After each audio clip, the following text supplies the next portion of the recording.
v zadnjih desetletjih doživljamo preobrazbo, kakršne nismo bili priča od 16. 17. stoletja. Spreminjanje človekove kulture, človekove družbe in celo človeka kot takega. Internet spreminja dobesedno vse.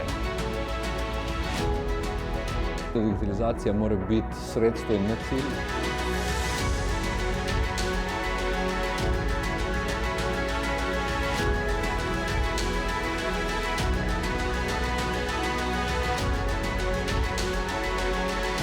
Zagotavljanje legitimnosti virov informacij vseh vrst, mislim, da je ključna kompetenca, ki jo dobi čisto vsak.